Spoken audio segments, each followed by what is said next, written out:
Assalamualaikum warahmatullahi wabarakatuh. Bertemu lagi dengan saya Fibrianti Mutia Amir.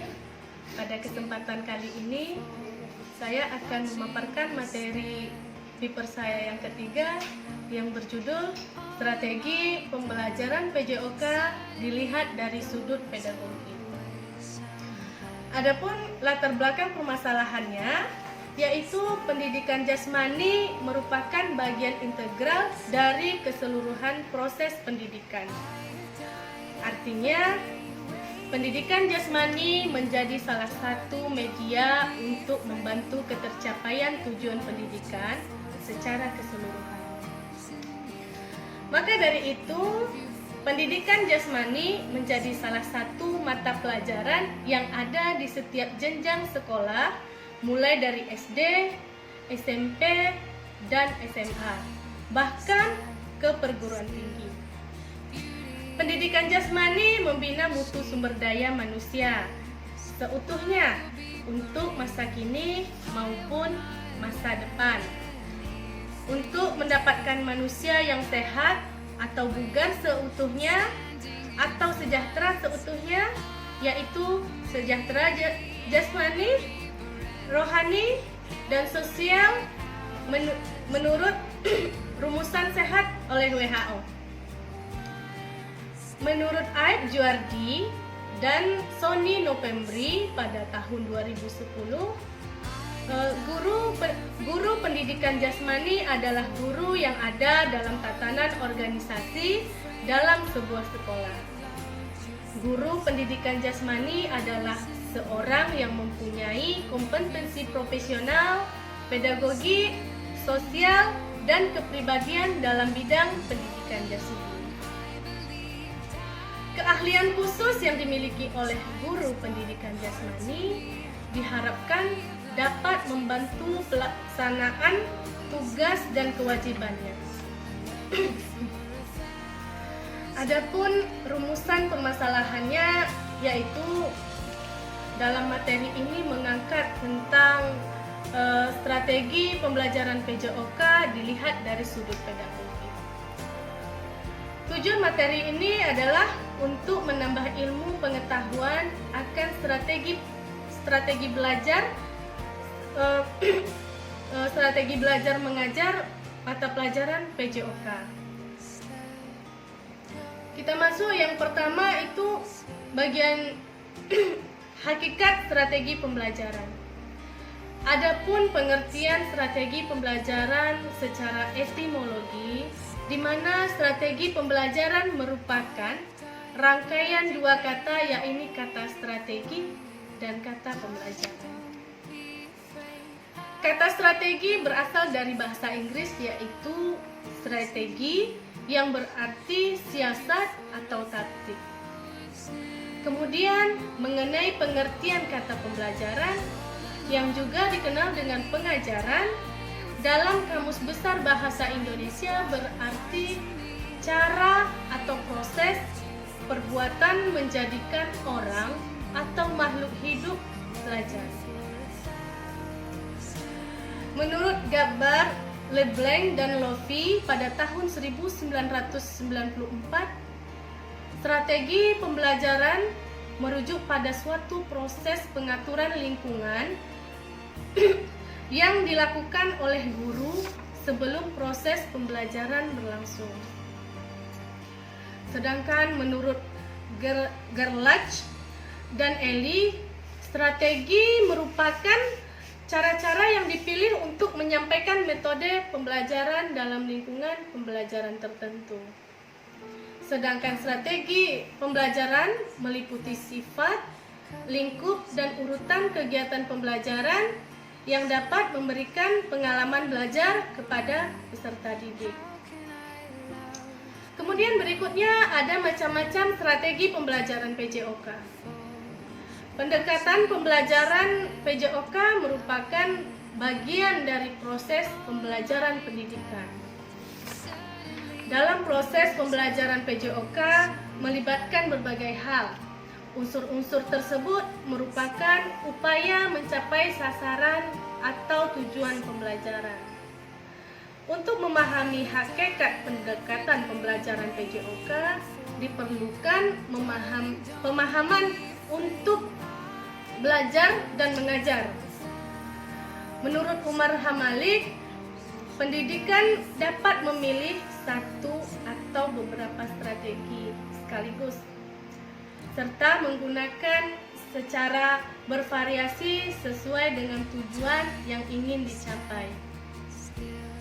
Materi atau bahan yang disampaikan, motivasi anak didik, media, serta kemampuan pendidik dalam menerapkannya. Menurut Gropper, pada tahun 1990,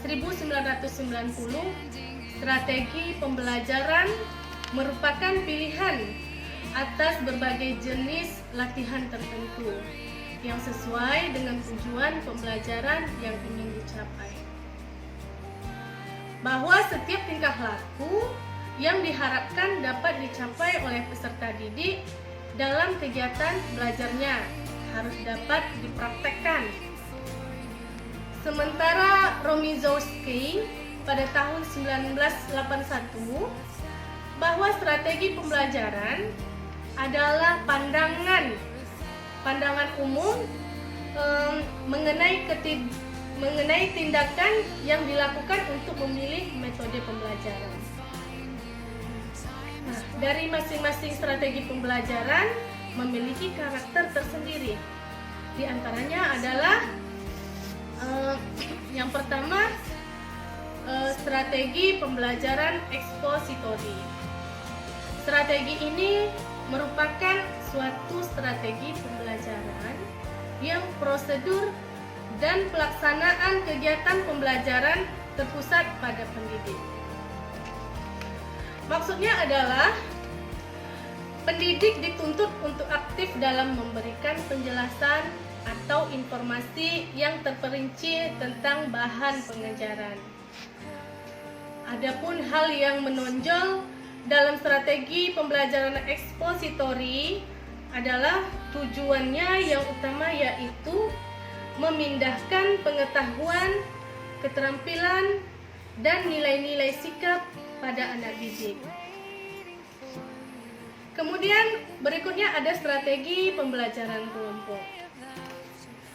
Strategi ini merupakan suatu strategi pembelajaran yang prosedur dan pelaksanaannya diorientasikan agar anak didik dapat aktivitas kegiatan belajar dengan cara kerjasama atau kelompok dengan anak didik lainnya.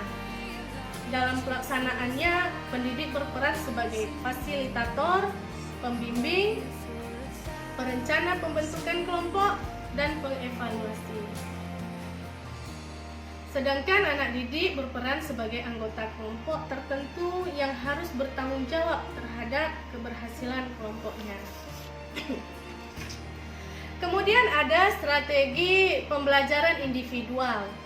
Strategi ini merupakan suatu strategi pembelajaran yang prosedur dan pelaksanaannya ditempuh oleh pendidik yang diorientasikan agar anak didik melakukan suatu kegiatan belajar secara mandiri. Mandiri di sini maksudnya perseorangan. Jadi dalam pelaksanaannya, pendidik berperan sebagai fasilitator, pembimbing, dan pengevaluasi. Sedangkan anak didik berperan sebagai subjek yang belajar, yakni belajar mandiri berdasarkan kemampuan sendiri dalam mencapai tujuan pembelajaran yang telah ditentukan. Artinya, anak didik dituntut belajar juga diberi kebebasan untuk dapat mengembangkan kemampuan dasar yang ia miliki dalam rangka mencapai tujuan yang telah ditentukan. Pengertian strategi pembelajaran PJOK dapat disimpulkan adalah merupakan pendekatan melalui cara-cara yang akan dipilih dan digunakan oleh seseorang pengajar atau pendidik atau guru untuk menyampaikan materi pembelajaran sehingga memudahkan peserta didik menerima dan memahami materi pembelajaran, yang pada akhirnya bertujuan pembelajaran PJOK dapat dikuasai secara mapan oleh peserta didik. Kegiatan perencanaan meliputi mulai dari persiapan awal atau pre-impact, pertemuan atau impact, dan akhir pertemuan post-impact. Nah, dari materi ini dapat saya simpulkan seperti yang sudah dijelaskan tadi, dapat dijelaskan bahwa pembelajaran PJOK pada hakikatnya tidak banyak berbeda dari mata pelajaran yang lain. Bedanya PJOK disertakan oleh gerakan yang dicontohkan oleh guru, dan guru pun harus bersedia mengajarkan secara ekstra jika ada siswa yang terlambat mengerti atau kurang memahami dari penjelasan atau contoh yang telah diberikan oleh guru. Baiklah, dari materi ini saya bisa menyarankan untuk para pendidik, untuk para guru, agar bisa menggabungkan seluruh strategi yang telah tersedia sesuai kebutuhan masing-masing siswa. Jika guru menemukan strategi yang lebih efektif, boleh juga diaplikasikan kepada siswa. Mungkin strategi yang lebih menarik lagi sehingga siswa dapat lebih cepat memahami dan mengerti. Baiklah, itu paparan materi paper saya yang ketiga. Semoga bermanfaat. Banyak maaf jika terdapat kekurangan. Billahi taufiq wal hidayah. Assalamualaikum warahmatullahi wabarakatuh.